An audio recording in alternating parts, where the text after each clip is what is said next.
Hello students पिछली video में exercise 3.2 के क्वेश्चन नंबर 19 तक के क्वेश्चंस का सॉल्यूशन हो गया था। आज क्वेश्चन नंबर 20 है। जैसा कि आप देख सकते हैं क्वेश्चन थोड़ा लॉन्ग है, इसलिए मैं बोर्ड पे नहीं लिख रहा हूँ, मैं आपको समझा रहा हूँ। करें, किसी स्कूल की पुस्तकों की दुकान में 10 दर्जन रसायन विज्ञान, तो रसायन विज्ञान की पुस्तकें हो गई, रसायन विज्ञान बराबर 10 दर्जन। अब 10 दर्जन का मतलब क्या हो गया कि इसके यहाँ 12 से गुणा कर दीजिए, कितना हो गया 120। तो रसायन विज्ञान की पुस्तकों की संख्या हो गई 120 और 8 दर्जन भौतिक विज्ञान। भौतिक विज्ञान की कितनी पुस्तकें हैं? 8 दर्जन। 8 दर्जन का मतलब 8 गुणे 12। अब आप जानते हैं 12 की 8 से गुणा कर लेंगे, 12 अट्ठे कितना होता है? 96 होता है। ये 96 हो गई भौतिक विज्ञान की पुस्तकें। उसके बाद 10 दर्जन अर्थशास्त्र की पुस्तकें हैं। तो अर्थशास्त्र कितनी है? 10 दर्जन। 10 दर्जन का मतलब 10 गुणे 12 120। आगे क्या कह रहे हैं इसमें? इन पुस्तकों का विक्रय मूल्य 80 रुपये, 60 रुपये तथा 40 रुपये प्रति पुस्तक है। रसायन विज्ञान की एक पुस्तक का मूल्य जो है वो 80 रुपये है, भौतिक विज्ञान की एक पुस्तक का मूल्य 60 रुपये है और अर्थशास्त्र की एक पुस्तक का मूल्य 40 रुपये है। करें, आव्यूह बीजगणित के प्रयोग द्वारा ज्ञात कीजिए कि सभी पुस्तकों को बेचने से दुकान को कुल कितनी धनराशि प्राप्त होगी। मान लिया स्टूडेंट्स कि सभी पुस्तकों को बेचने पर दुकानदार को x धनराशि प्राप्त होगी। तो आव्यूह विधि से इसको हल करना है। तो आप देखेंगे यहां पर लिख रहे हैं पुस्तकों की संख्या, पुस्तकों की संख्या, यहां पर रसायन विज्ञान, फिर भौतिक विज्ञान और फिर कौन सी है? अर्थशास्त्र।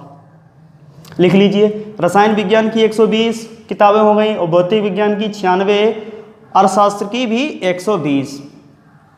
फिर विक्रय मूल्य दिया है इनका, विक्रय मूल्य प्रति पुस्तक ये कितना दिया हुआ है? 80 रुपये दिया है रसायन विज्ञान की एक किताब का, इसी प्रकार से 60 रुपये दिया भौतिक विज्ञान की एक पुस्तक का और 40 रुपये अर्थशास्त्र की एक पुस्तक का, बराबर कुल धनराशि ये मान ली हमने x है। तो आप गुणा जानते हैं, फर्स्ट रो फर्स्ट कॉलम देखिए, 120 गुणे 80 प्लस 96 गुणे 60 प्लस 120 गुणे 40 बराबर x।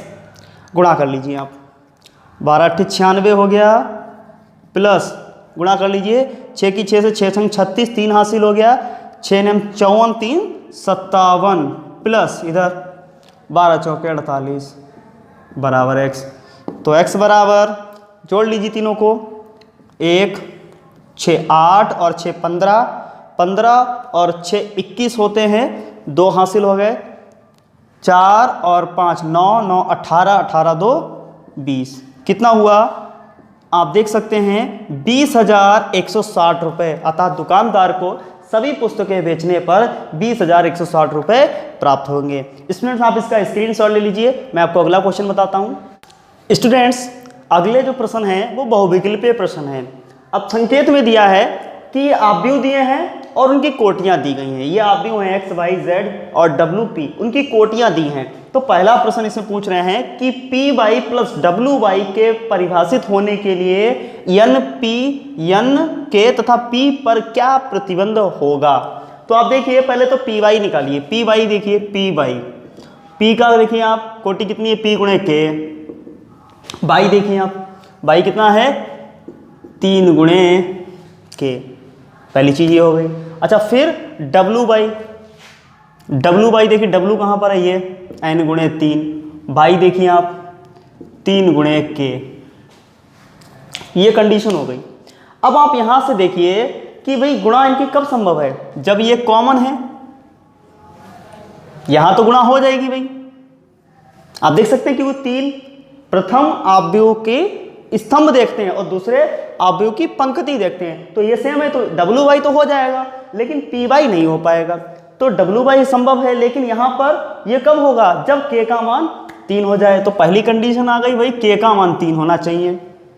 ठीक है, ये कंडीशन हो गई। दूसरी बात क्या है कि इन अवयवों को जोड़ा गया है। देखिए P Y plus W Y को ऐड किया गया है। तो ऐड कब होंगे, क्योंकि आप जानते हैं कि पी वाई जब गुणा हो जाएगी तो पी गुणे के का अवयव मिलेगा, डब्ल्यू वाई की गुणा हो जाएगी तो एन गुणे के का अवयव बनेगा।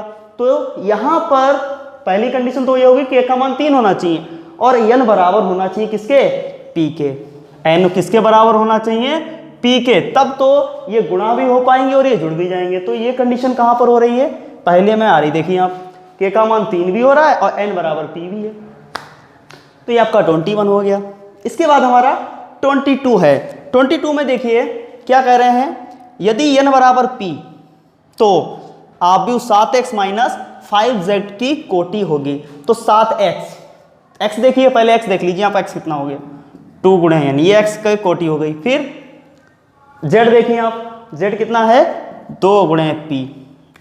क्या कंडीशन है भाई, n का मान कितना है p है, n बराबर p रखना है आपको।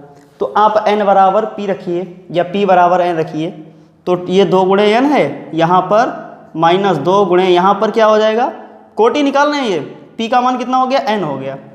तो 2 गुणे n यहाँ भी हो जाएगा, 2 गुणे n यहाँ पर भी हो जाएगा। तो इसीलिए b वाला ऑप्शन सही होगा। फिर से आप समझ सकते हैं कि भाई x की कोटि कितनी है, x की कोटि है 2 गुणे n 7x, 5z वो तो अवयव में 7 से गुणा होगी, यहाँ सिर्फ हमें कोटि बतानी है। 5z, z कहाँ है ये, अब देखिए ये तो सेम है, घटेंगे कब, जुड़ेंगे कब, जब कोटि समान हो। तो आप देखिए 2 यहाँ पर भी 2 यहाँ पर, ठीक है, लेकिन ये सही नहीं है। तो कंडीशन उसने दे दी कि n बराबर p है। तो ऑप्शन में या तो ये भी सही हो सकता है, n गुणे 2 गुणे n भी हो सकता है और 2 गुणे p भी हो सकता है। ये 2 ऑप्शन सही हो सकते हैं। तो आप देखिए दोनों में से कौन सा आ रहा है, 2 गुणे n आ रहा है, 2 गुणे p नहीं आ रहा है। तो इसका मतलब ये वाला विकल्प सही है। स्टूडेंट्स आपकी प्रश्नावली 3.2 समाप्त होती है। मिलते हैं अगली वीडियो में, आगे की प्रश्नावली को सॉल्व करेंगे।